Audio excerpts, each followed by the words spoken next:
Shakespeare ने लिखा था कि सबसे पहला काम जो करना चाहिए वो ये कि विश्व के सारे वकीलों को मार दिया जाए।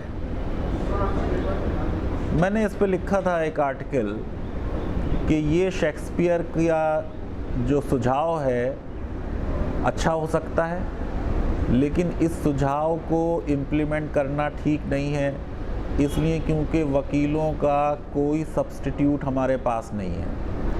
और वकील जो हैं वो न्याय के लिए, वो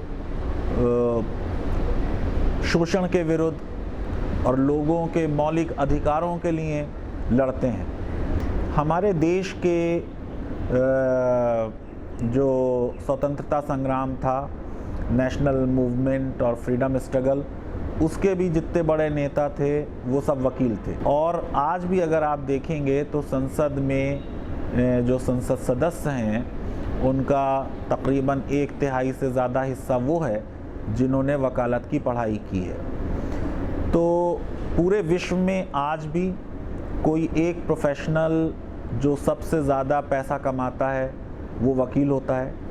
भारत में ऐसे वकील हैं आज जो एक अपीयरेंस का 1 करोड़ रुपए लेते हैं और एक दिन में 10 से 15 केसेस में अपीयर होते हैं। ऐसे भी वकील हैं जो 2 फीस लेते हैं, यानी 1 करोड़ तो उनका केस एक्सेप्ट करने के लिए और 1 करोड़ के वो वाकई में उस केस में अदालत के सामने अपीयर होंगे।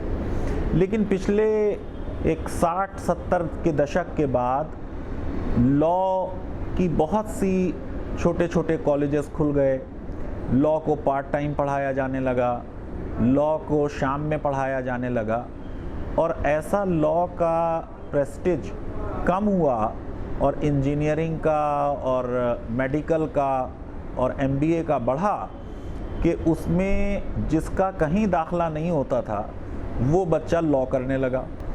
लेकिन 1988 में बार काउंसिल ऑफ इंडिया ने बेंगलोर में एक नेशनल लॉ यूनिवर्सिटी जो है उसकी स्थापना की और उसके बाद 1998 में नालसर में नेशनल लॉ यूनिवर्सिटी जो है वो वजूद में आई, जिसमें आजकल मैं वाइस चांसलर हूँ। और अब ये दोनों जो नेशनल लॉ यूनिवर्सिटीज़ थीं, इन्होंने देश में जो कानून की शिक्षा है उसका पूरा पर्सपेक्टिव बदल डाला है और इस हद तक बदल डाला है कि आज इस तरह की 19 यूनिवर्सिटीज़ हैं। और इन यूनिवर्सिटीज़ के बारे में हमारे पूर्व प्रधानमंत्री मनमोहन सिंह ने कहा था कि in a sea of mediocrity there are few islands of excellence. तो देश में तकरीबन एक 1400 लॉ कॉलेजेस में कानून की पढ़ाई होती है। उनमें से ये 19 जो हैं ये IIT हैं लॉ के, ये IIM हैं लॉ के।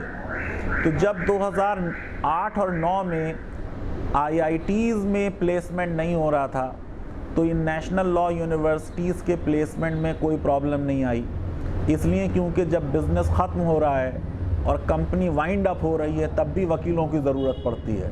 तो वकील हर हालत में चाहिए आपको। यानी जब लेहम कंट्रोवर्सी हुई थी तो अमेरिका में उस समय में भी 21% इंक्रीज़ हो गई थी वकीलों के जॉब्स में।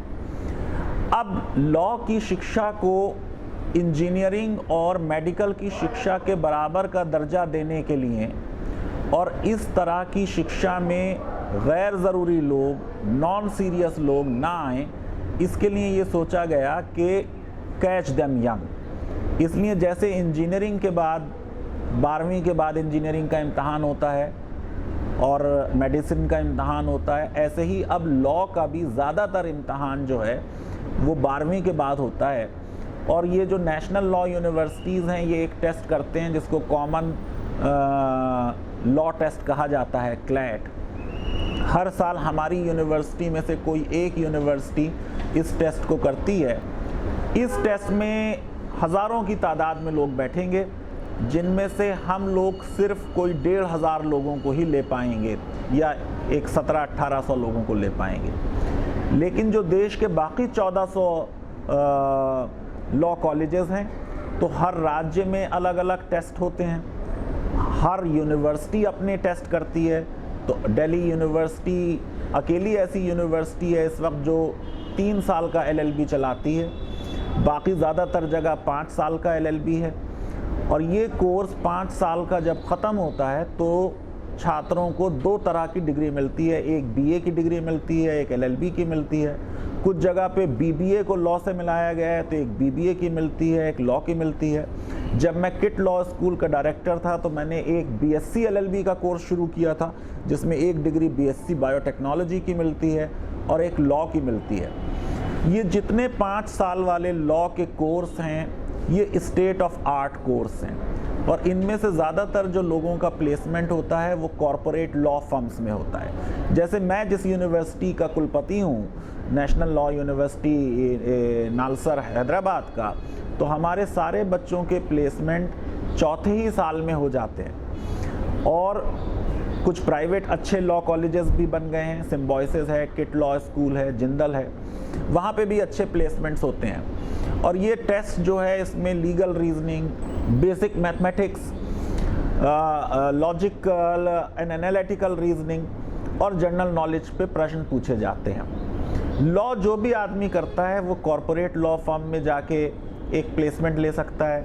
उसके अलावा जो जुडिशरी का इम्तहान है वो सिर्फ लॉ वाले ही उसमें बैठ सकते हैं। तो यदि आप सिविल सर्विसेज का इम्तहान दें तो उसमें मेडिकल वाला, IAM वाला, IIT वाला, इंजीनियर, साइंस वाला, हिस्ट्री वाला सब बैठेंगे, इसलिए कंपटीशन बहुत उसमें कठिन है। लेकिन लॉ वाले में जहाँ सिर्फ लॉ वाले बैठेंगे तो कंपटीशन बहुत कम है और जुडिशल सर्विसेज की भी आजकल बहुत अच्छी सर्विस कंडीशंस हो गई हैं। अब तो सुप्रीम कोर्ट ने कहा है कि सारे देश के लिए एक ही इम्तहान सबऑर्डिनेट जुडिशरी का हो।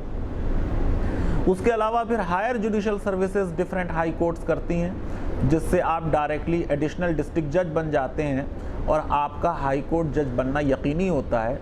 इसमें भी सिर्फ लॉ वाले वो लोग बैठ सकते हैं जिन्होंने 7 साल लॉ करने के बाद प्रैक्टिस कर ली है। फिर सिविल सर्विसेज में भी लॉ का पेपर जो है वो आपको बड़ी मदद करता है, क्योंकि लॉ में जब आप करते हैं तो आप history, political science, sociology, economics पढ़ते हैं। ये सब्जेक्ट्स भी आपको जनरल स्टडीज़ के सब्जेक्ट में बहुत सहायक सिद्ध होते हैं। मुझे हमेशा ये लगता है कि विश्व में अगर किसी को पढ़ना है तो पढ़ने की 3 चीज़ें हैं, या तो वो साइंस पढ़े, या फिर वो लिटरेचर पढ़े, या फिर वो लॉ पढ़े। और लॉ के बारे में ये कहा जाता है कि माँ के पालने से लेके कब्र तक लॉ हर जगह है। जैसे ही आपका जन्म होता है तो जन्म का रजिस्ट्रेशन लॉ इन्फोर्स हो जाता है, आपको जन्म रजिस्टर कराना पड़ता है। जब आपकी मौत होती है तो आपकी डेथ रजिस्टर करानी पड़ती है। और मरने के बाद भी लॉ आपका पीछा नहीं छोड़ता, इसलिए क्योंकि आपके मरने के बाद जो प्रॉपर्टी का डिस्ट्रीब्यूशन होता है वो लॉ के तहत होता है। तो लॉ हर जगह है।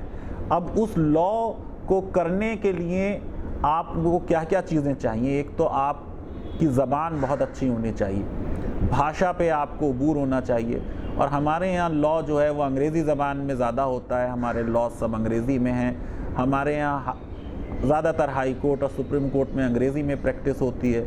हिंदी में अभी हमारे यहाँ उतनी अच्छी उसकी किताबें या उनका अनुवाद नहीं हुआ है। Law is a game of words. आप शब्दों का खेल है, बाल की खाल निकालते हैं। तो आप अपनी भाषा अच्छी कर लें और अगर लॉ में आप अच्छे हैं तो फिर sky is not the limit.